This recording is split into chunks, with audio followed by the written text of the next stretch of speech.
Sejam bem-vindos à Águas Neuroeducação, curso de imersão nas práticas neuropsicopedagógicas por Gisele Alves. Olá, sejam bem-vindos mais uma vez à Águas Neuroeducação e a gente vai conversar um pouco sobre a metodologia do nosso curso. Como será o funcionamento do nosso curso? Será postado áudio e materiais dos conteúdos. Os slides serão narrados. Os materiais utilizados são expressamente proibidos sua divulgação entre os grupos, assim como Facebook, Instagram e outras mídias sociais.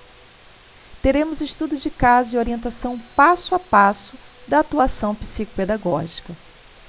A apostila desenvolvida pela psicopedagoga Gisele Alves é vendida apenas impressa e não em PDF. Caso queira adquiri-la, entrar em contato com nossa central. As perguntas serão respondidas apenas em horário do curso. O que difere do curso presencial para este curso? Algumas atividades do curso presencial não tem como executar via WhatsApp, portanto o curso será mais enxuto, porém com a mesma abordagem. Caso o aluno queira supervisão psicopedagógica, também será pago por fora. E o aluno pode entrar em contato com a nossa central. Bom, gente, para quem não me conhece, vou falar um pouquinho sobre mim. Me chamo Gisele Alves, sou graduada em Letras, graduando em Pedagogia, mestrando em Ciências da Educação e Transtornos de Aprendizagem, especialista em Psicopedagogia Clínica, Institucional e Hospitalar, Neurociência Cognitiva, diretora da Águas Neuroeducação e Psico e Aprendizagem, responsável por desenvolver cursos, ementas e material didático na educação especial, sendo curso em mediação escolar com grande número de capacitados, curso em psicopedagogia hospitalar, entre outros. Sou palestrante, criadora e mantenedora do projeto social GAPS, que é o Grupo de Apoio Psicopedagógico Social, criado desde 2014 até o momento, onde atendemos mais de 200 crianças de comunidades e escolas públicas com dificuldades e transtornos de aprendizagem. Sou coordenadora e docente de cursos de pós-graduação em neuropedagogia, psicanálise infantil e saúde mental, assim como a psicopedagogia. Atuo na orientação e supervisão psicopedagógica de recém-formados. Criadora do Cognostímulos, marca de produtos e oficinas de estimulação cognitiva. Para quem quer me seguir no Facebook, www.facebook.com/gisele.alvesgoncalves. Te espero lá. Bom, primeiramente ser psicopedagogo é saber que não temos uma profissão regulamentada, pouco aceita, nem tão bem remunerada, portanto de suma importância para crianças com dificuldades de aprendizagem e aqueles que precisam trabalhar os estímulos. Antes de tudo, devemos nos apoiar em qual lugar vamos atender, se é no espaço clínico, consultório, numa residência, em escola ou hospital. O primeiro passo é ser conhecido, usar ferramentas de marketing, propaganda, e algumas ferramentas são importantes. São elas: cartão de visita pessoal, quando atenderem uma clínica ou um consultório, usar panfletos, fazer parcerias com médicos, pediatras e neurologistas, e utilizar a ferramenta de internet como propaganda, blog, sites, página social, mensagens, fazer parceria com escolas e manter sempre contato. Conhecer algum diretor, coordenador também é essencial para o bom relacionamento da escola, com a escola. O que precisa para se montar um consultório psicopedagógico? Bom, primeiramente a sala precisa ser ampla, arejada, preferencialmente de cor clara, com uma boa iluminação, ter janela para entrada de luz solar, procurar colocar poucos objetos que possam dispersar a criança, não objetivando o atendimento. Não fazer do espaço um lugar de brincadeiras. Ter os materiais de toalete necessários e adequados, segundo as normas de inspeção sanitária. Possuir mesa de atendimento aos pais em entrevista inicial, mesa para atendimento infantil e espaço para se trabalhar no chão. Então, basicamente, para se montar o consultório, é necessário um espaço amplo, arejado, em que a criança possa ter movimentos movimentar-se dentro do espaço, né? Não ter quinas, preferencialmente, para que a criança pequena não se machuque, e que ela possa utilizar tintas, materiais de artesanato, de artes, né? Que ela tenha um espaço amplo e adaptado para o trabalho dela.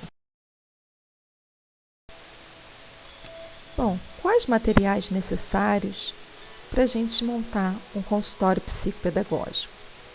Basicamente, os materiais iniciais básicos são tinta, guache, lápis, borracha, caneta, hidrocor, lápis de cor, giz de cera, cola, massa de modelar, tesoura, papel sulfite, entre outros necessários. Todos os materiais escolares são bem utilizados dentro da clínica psicopedagógica, assim como jogos centrados na aprendizagem, jogos como cilada, jogo da memória, torre de Hanoi, cara a cara, adivinha quem, entre outros, livros infantis, brinquedos, caixa lúdica centrada na aprendizagem, que a gente vai aprender ao longo do tempo a montá-la, caixa operatória, Piaget, e alguns testes psicopedagógicos. Bom, agora que eu tenho toda essa estrutura física, como que eu devo proceder para iniciar meus atendimentos? Qual o primeiro passo que eu devo tomar? O que eu devo fazer? Contato com os pais, com a escola? Então, a partir de agora, nós vamos dar início aos procedimentos passo a passo da entrevista, a avaliação, até a intervenção psicopedagógica. Bom, vamos dar início às etapas de atendimento. Primeiramente, entrevista com a família, chama-se EFES, Entrevista Familiar Exploratória Situacional. O que vem a ser essa entrevista? É uma entrevista de quebra de gelo. Inicialmente a gente faz para saber qual é a queixa que a família apresenta da criança, se ela foi encaminhada pela escola, se ela foi encaminhada por algum médico, algum outro profissional, ou até mesmo por vontade própria da família por algumas questões. Então a gente faz esse levantamento, faz essa entrevista com a família. Após isso, no primeiro atendimento com a criança, a gente também faz uma entrevista com a criança. Uma entrevista simples, onde fazemos pergunta à criança se ela sabe o porquê ela está no consultório, se ela tem alguma dificuldade, do que ela mais gosta, se ela gosta de estudar, que tipo de brinquedo ela gosta, se ela tem amigos. Então, é uma entrevista quebra-gelo para a gente ter o primeiro contato com a criança. Após essas duas entrevistas, que seria, no caso, o primeiro encontro com a família e depois o segundo encontro com a criança, nós efetuamos a EOCA, que vem a ser entrevista operativa centrada na aprendizagem. A EOCA é feita em uma sessão, é entregue à criança uma caixa lúdica, onde vocês posteriormente vão observar os materiais que contém nessa caixa. Nessa EOCA a gente dá um papel à criança, lápis, borracha, lápis de cor, hidrocor, e pede que a criança faça um desenho ou crie alguma coisa que ela já saiba, o que ela goste. Nessa primeira entrevista, a gente começa a observar várias características da criança. A primeira, se ela pega o lápis, se ela precisa ser comandada para fazer atividade, se ela tem vontade de fazer atividade ou não. Enfim, nós veremos adiante um pouco mais sobre a EOCA. Depois, o contato com a escola. O profissional entra em contato com a escola para dizer que está em acompanhamento psicopedagógico com a criança tal, e que quer algumas informações, algum relatório da escola. Depois, encaminhamento de questionários a essa escola, a gente encaminha alguns questionários, chamamos de questionário institucionais, que são enviados à escola através do psicopedagogo. Esses questionários são entregues a cada um professor, de português, matemática, até mesmo de educação física. Esses questionários, eles contêm algumas informações necessárias para o processo de avaliação da criança, né? Temos aí o questionário institucional de ordem psicomotora, que é entregue ao professor de educação física, e outros testes em anexo também, que nós vamos ver posteriormente. Nós fazemos também após as avaliações psicopedagógicas. O que vem a ser essas avaliações psicopedagógicas? São testes de raciocínio lógico, de matemática, de linguagem, alguns testes comportamentais, que a gente sintetiza no processo de avaliação da criança, juntamente com uma equipe multidisciplinar.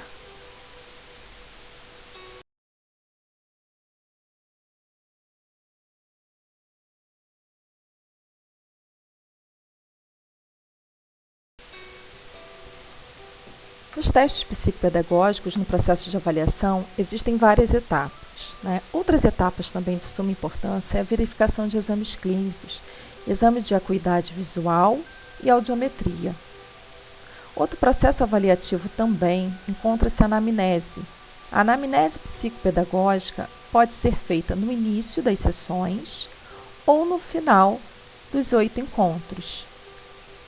Após todo esse processo de avaliação psicopedagógica, o psicopedagogo vai sintetizar sua hipótese diagnóstica. Lembrando que psicopedagogo não fecha diagnóstico. Ele não fecha diagnóstico dentro da CID-10. Os únicos profissionais responsáveis por fechar diagnóstico na CID-10 são o neuropediatra, pediatra ou psiquiatra infantil, no caso da criança. Após essa síntese e essa equipe multidisciplinar, é entregue aos pais a devolutiva psicopedagógica. Essa devolutiva, ela vem com características da aprendizagem da criança. Quais os caminhos de aprendizagem que essa criança mostrou diante de todos? Muitos psicopedagogos perguntam como que é feita essa devolutiva, como se descreve essa devolutiva, né? É um processo passo a passo que é feito por cada avaliação. O psicopedagogo tem que tomar cuidado de anotar todos os detalhes que a criança apresenta em relação à avaliação que é feita. Então, o paciente apresentado vem seguido de uma queixa, geralmente dos pais ou da escola. Tal queixa necessita de avaliação, onde levanta-se hipóteses para sintetizar o viés psicopedagógico. E aí a gente tem um roteiro de hipóteses, né? Que a gente traça em relação àquela dificuldade da criança. Ou seja, a criança chega no consultório com a descrição dos pais que ela tem dificuldade de se concentrar, em prestar atenção, se dispersa facilmente. Então, o viés, a hipótese diagnóstica seria de déficit de atenção. Porém, como a gente não rotula, a gente não fecha diagnóstico, a gente vai trabalhar em cima de todo o papel da hipótese de déficit de atenção. Então, o nosso processo avaliativo, para não se tornar muito extenso, a gente vai aplicar testagens nessa criança relativas a dificuldades de atenção, de foco, de memorização. E após essas aplicações, a gente vai anotar passo a passo o que for observado diante desses testes.